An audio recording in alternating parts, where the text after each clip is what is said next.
Now we're into C.S. Lewis, The Horse and His Boy. This is the fifth book in the Chronicles of Narnia. I've already read the other four. You can find them on my YouTube channel. So we'll do this one. Here we go. There are 15 chapters in this. We'll try to do one a day. How Shasta set out on his travels. See? How Shasta set out on his travels. This is the story of an adventure that happened in Narnia and Calormen and the lands between, in the golden age when Peter was high king in Narnia and his brother and his two sisters were king and queens under him. In those days, far south in Calormen, on a little creek of the sea, there lived a poor fisherman called Arshish, and with him there lived a boy who called him father. The boy's name was Shasta. On most days, Arshish went out in his boat to fish in the morning, and in the afternoon he harnessed his donkey to a cart and loaded the cart with fish and went a mile or so southward to the village to sell it. If it had sold well, he would come home in a moderately good temper and say nothing to Shasta, but if it sold badly, he would find fault with Shasta and perhaps beat him. There was always something to find fault with, for Shasta had plenty of work to do, mending and washing the nets, cooking the supper, and cleaning the cottage in which they both lived. Shasta was not at all interested in anything that lay south of his home because he had once or twice been to the village with Arshish, and he knew that there was nothing very interesting there. In the village, he only met other men who were just like his father, men with long, dirty robes and wooden shoes turned up at the toe, and turbans on their heads and beards, talking to one another very slowly about things that sounded dull. But he was very interested in everything that lay to the north because no one ever went that way, and he was never allowed to go there himself. When he was sitting out of doors mending the nets and all alone, he would often look eagerly to the north. One could see nothing but a grassy slope running up to a level ridge, and beyond that, the sky with perhaps a few birds in it. Sometimes, if Arshish was there, Shasta would say, "Oh, father, what is there beyond that hill?" And then, if the fisherman was in a bad temper, he would box Shasta's ears and tell him to attend to his work. What a mean guy. Or if he was in a peaceable mood, he would say, "Oh, son, do not allow your mind to be distracted by idle questions. For one of the poets has said, 'Application to business is the root of prosperity, but those who ask questions that do not concern them are steering the ship of folly towards the rocks of indigence.'" Shasta thought that beyond the hill there must be some delightful secret which his father wished to hide from him. In reality, however, the fisherman talked like this because he didn't know what lay to the north, neither did he care. He had a very practical mind. One day there came from the south a stranger who was unlike any man that Shasta had seen before. He rode upon a strong, dappled horse with flowing mane and tail, and his stirrups and bridle were inlaid with silver. The spike of a helmet projected from the middle of his silken turban, and he wore a shirt of chain mail. By his side hung a curving scimitar. A round shield studded with bosses of brass hung to his back, and his right hand grasped a lance. His face was dark, but this did not surprise Shasta because all the people of Calormen were like that. What did surprise him was the man's beard, which was dyed crimson, so it was dyed really red, and curled and gleaming with scented oil. But Arshish knew by the gold ring on the stranger's bare arm that he was a Tarkaan, a great lord, and he bowed, kneeling before him till his beard touched the earth, and made signs to Shasta to kneel also. The stranger demanded hospitality for the night, which of course the fisherman dared not refuse. All the best they had was set before the Tarkaan for supper, and he didn't think much of it. And Shasta, as always happened when the fisherman had company, was given a hunk of bread and turned out of the cottage. On these occasions he usually slept with the donkey in its little thatched stable, but it was much too early to go to sleep yet, and Shasta, who had never learned that it is wrong to listen behind doors, sat down with his ear to a crack in the wooden wall of the cottage to hear what the grown-ups were talking about, and this is what he heard. "And now, O my host," said the Tarkaan, "I have a mind to buy that boy of yours." "O my master," replied the fisherman, and Shasta knew by the wheedling tone the greedy look that was probably coming into his face as he said it. "What price could induce your servant poor that he is, to sell into slavery his only child in his own flesh. Has not one of the poets said, natural affection is stronger than soup, and offspring more precious than carbuncles? It is even so, replied the guest dryly, but another poet has likewise said, he who attempts to deceive the judicious is already bearing his own back for the scourge. Do not load your aged mouth with falsehoods. This boy is manifestly no son of yours, for your cheek is as dark as mine, but the boy is fair and white like the accursed but beautiful barbarians who inhabit the remote north. How well it is said, answered the fisherman, that swords can be kept off with shields, but the eye of wisdom pierces through every defense. Know then, O my formidable guest, that because of my extreme poverty I have never married and have no child, but in that same year in which the Tizrak, may he live forever, began his august and beneficent reign on a night when the moon was at her full, it pleased the gods to deprive me of my sleep. Therefore I arose from my bed in this hovel and went forth to the beach to refresh myself with looking upon the water and the moon and breathing the cool air. And presently I heard a noise as of oars coming to me across the water, and then, as it were, a weak cry. And shortly after, the tide brought to the land a little boat in which there was nothing but a man lean with extreme hunger and thirst, who seemed to have died but a few moments before, for he was still warm, and an empty water skin and a child still living. Doubtless, said I, these unfortunates have escaped from the wreck of a great ship, but by the admirable designs of the gods, the elder has starved himself to keep the child alive and has perished in sight of land. Accordingly, remember how the gods never fail to reward those who befriend the destitute, and being moved by compassion, for your servant is a man of tender heart. Leave out all these idle words in your own praise, interrupted the Tarkan. It is enough to know that you took the child and have had 10 times the worth of his daily bread out of him in labor, as anyone can see. And now tell me at once what price you put on him, for I am wearied with your loquacity. You yourself have wisely said, answered Tarshish, that the boy's labor has been to me of inestimable value. This must be taken into account in fixing the price, for if I sell the boy, I must undoubtedly either buy or hire another to do his work. I'll give you 15 crescents for him, said the Tarkan. 15! cried Arshish in a voice that was something between a whine and a scream. 15! For the prop of my old age and delight of my eyes, do not mock my gray beard, Tarkan though you be. My price is 70.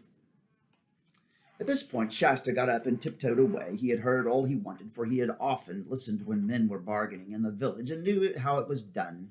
He was quite certain that Arshish would sell him in the end for something much more than 15 crescents and much less than 70, but that he and the Tarkan would take hours in getting to an agreement. You must not imagine that Shasta felt at all as you or I would feel if we had just overheard our parents talking about selling us for slaves. For one thing, his life was already little better than slavery. For all he knew, the lordly stranger on the great horse might be kinder to him than Arshish. For another, the story about his own discovering the boat had filled him with excitement and with a sense of relief. He had often felt uneasy because, try as he might, he had never been able to love the fisherman, and he knew that a boy ought to love his father. And now, apparently, he was no relation to Arshish at all. That took a great weight off his mind. Why, I might be anyone, he thought. I might be the son of the Tarkan himself, or the son of the Tizrak, may he live forever, or of a god. He was standing out in the grassy place before the cottage, but while he thought these things, twilight was coming on apace, and a star or two was already out, but the remains of the sunset could still be seen in the west. Not far away, the stranger's horse, loosely tied to an iron ring in the wall of the donkey stable, was grazing. Shasta strolled over to it, and patted its neck. It went on tearing up the grass and took no notice of him. Then another thought came into Shasta's mind. I wonder what sort of a man the Tarkan is, he said out loud. It would be splendid if he was kind. Some of the slaves in a great lord's house have next to nothing to do. They wear lovely clothes and eat meat every day. Perhaps he'd take me to the wars, and I'd save his life in a battle, and then he'd set me free and adopt me as his son and give me a palace and a chariot and a suit of armor. But then he might be a horrid, cruel man. He might send me to work on the fields in chains. I wish I knew. How can I know? I bet this horse knows. If only he could tell me. The horse had lifted his head. Shasta stroked its smooth as satin nose and said, I wish you could talk, old fellow. And then for a second he thought he was dreaming, for quite distinctly, though in a low voice, the horse said, But I can. Shasta stared into its great eyes, and his own grew almost as big with astonishment. However did you learn to talk? He asked. Hush, not so loud, replied the horse. Where I come from, nearly all the animals talk. Wherever is that? Said Shasta. Narnia, answered the horse, the happy land of Narnia. Narnia of the heathery mountains and the thymy downs, Narnia of the many rivers, the plashing glens, the mossy caverns, and the deep forests ringing with the hammers of the dwarfs. Oh, the sweet air of Narnia! An hour's life there is better than 1,000 years in Calormen. It ended with a whinny that sounded very like a sigh. How did you get here? Said Shasta. Kidnapped, said the horse, or stolen, or captured, whichever you like to call it. I was only a foal at the time. My mother warned me not to range the southern slopes into Archenland and beyond, but I wouldn't heed her, and by the lion's mane I have paid for my folly. All these years I have been a slave to humans, hiding my true nature and pretending to be dumb and witless like their horses. Why didn't you tell them who you were? Not such a fool, that's why. If they'd once found out I could talk, they would have made a show of me at fairs and guarded me more carefully than ever. My last chance of escape would have been gone. And why? Began Shasta, but the horse interrupted him. Now look, he said. We mustn't waste time on idle questions. You want to know about my master, the Tarkin Anradin? Well, he's bad. Not too bad to me, for a war horse costs too much to be treated very badly, but you'd better be lying dead tonight than go. You'd better be lying dead tonight than go to be a human slave in his house tomorrow. Then I'd better run away, said Shasta, turning very pale. Yes, you had, said the horse, but why not run away with me? Are you going to run away too? Said Shasta. Yes, if you'll come with me, answered the horse. This is the chance for both of us. You see, if I run away without a rider, anyone who sees me will say, stray horse, and be after me as quick as he can. With a rider, I have a chance to get through. That's where you can help me.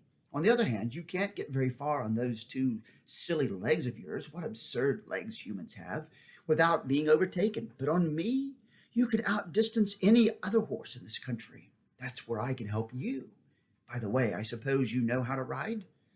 Oh, yes, of course, said Shasta. At least I've ridden the donkey. Ridden the what? Retorted the horse with extreme contempt. At least that is what he meant. Actually, it came out in a sort of neigh. Ridden the what? Talking horses always become very more horsey in accent when they are angry. In other words, it continued, you can't ride. That's a drawback I'll have to teach you as we go along. If you can't ride, can you fall? I suppose anyone can fall, said Shasta. I mean, can you fall and get up again without crying and mount again and fall again and yet not be afraid of falling? I'll try, said Shasta. Poor little beast, said the horse in a gentler tone. I forgot you're only a foal. We'll make a fine rider of you in time. And now, we mustn't start until those two in the hut are asleep. Meantime, we can make our plans. My Tarkin is on his way north to the great city, to Tashbaan itself, and to the court of the Tizrak. I say, put in Shasta in a rather shocked voice, oughtn't you to say, may he live forever? Why? Asked the horse. I'm a free Narnian, and why should I talk slaves and fools talk? I don't want him to live forever, and I know that he's not going to live forever, whether I want him to or not. And I can see you're from the free north, too. No more of this southern jargon between you and me. And now, back to our plans. As I said, my human was on his way north to Tashbaan. Does that mean we'd better go to the south? Oh, I think not, said the horse. You see, he thinks I'm dumb and witless like his other horses. Now, if I really were, the moment I got loose, I'd go back home to my stable and paddock, back to his palace, which is 2 days' journey south. That's where he'll look for me. He'd never dream of me going on north on my own, and anyway, he will probably think that someone in the last village who saw him ride through has followed us to here and stolen me. Oh, hurrah, said Shasta. Then we'll go north. I've been longing to go north all my life. Of course you have, said the horse. That's because of the blood that's in you. I'm sure you're true northern stock, but not too loud. I should think they'd be asleep soon now. I'd better creep back and see, suggested Shasta. That's a good idea, said the horse, but take care you're not caught. It was a good deal darker now and very silent, except for the sound of the waves on the beach, which Shasta hardly noticed because he had been hearing it day and night as long as he could remember. The cottage, as he approached it, showed no light. When he listened at the front, there was no noise. When he went round to the only window, he could hear, after a second or two, the familiar noise of the old fisherman's squeaky snore. It was funny to think that if all went well, he would never hear it again. Holding his breath and feeling a little bit sorry, but much less sorry than he was glad, Shasta glided away over the grass and went to the donkey's stable, groped along to a place he knew where the key was hidden, opened the door, and found the horse's saddle and bridle, which had been locked up there for the night. He bent forward and kissed the donkey's nose. I'm sorry we can't take you, he said. There you are at last, said the horse when he got back to it. I was beginning to wonder what had become of you. I was getting your things out of the stable, replied Shasta. And now, can you tell me how to put them on? For the next few minutes, Shasta was at work very cautiously to avoid jingling, while the horse said things like, get that girth a bit tighter, or you'll find a buckle lower down, or you'll need to shorten those stirrups a good bit. When all was finished, it said, now, we've got to have reins for the look of the thing, but you won't be using them. Tie them to the saddle bow. Very slack so I can do what I like with my head, and remember, you are not to touch them. What are they for, then? asked Shasta. Ordinarily, they are for directing me, replied the horse. But as I intend to do all the directing on this journey, you'll please keep your hands to yourself. And there's another thing. I'm not going to have you grabbing my mane. But I say, pleaded Shasta, if I'm not to hold on by the reins or by your mane, what am I to hold on by? You hold on with your knees, said the horse. That's the secret of good riding. Grip my body between your knees as hard as you like. Sit straight up, straight as a poker. Keep your elbows in. And by the way, what did you do with the spurs? Put them on my heels, of course, said Shasta. I do know that much. Then you can take them off and put them in the saddlebag. What we may be able to sell them when we get to Tashbaan. Ready? And now I think you can get up. Oh, you're a dreadful height, gasped Shasta, after his first and unsuccessful attempt. I'm a horse, that's all, was the reply. Anyone would think I was a haystack from the way you're trying to climb up me. There, that's better. Now sit up and remember what I told you about your knees. Funny to think of me, who has led cavalry charges and won races, having a potato sack like you in the saddle. However, off we go, it chuckled not unkindly. And it certainly began their night journey with a great caution.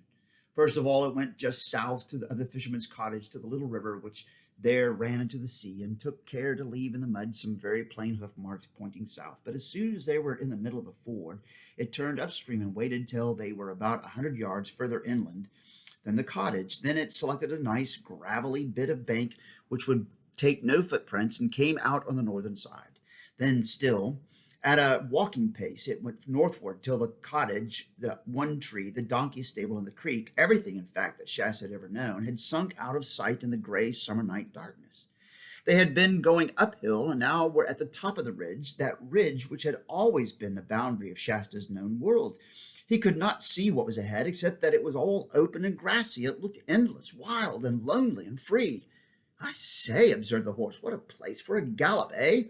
Oh, don't let's, said Shasta, not yet. I don't know how to. Please, horse, I don't know your name. Brinny, hoo-ya-ha, said the horse. I'll never be able to say that, said Shasta. Can I call you Bree? Well, if it's the best you can do, I suppose you must, said the horse. And what shall I call you? I'm called Shasta. Said Bree. Well, now, there's a name that's really hard to pronounce. But now about this gallop. It's a good deal easier than trotting if you only knew, because you don't have to rise and fall. Grip with your knees and keep your eyes straight ahead between my ears. Don't look at the ground. If you think you're going to fall, just grip harder and sit up straighter. Ready? Now for Narnia and the North. That was pretty cool. There's the first chapter of The Horse and His Boy. Bye.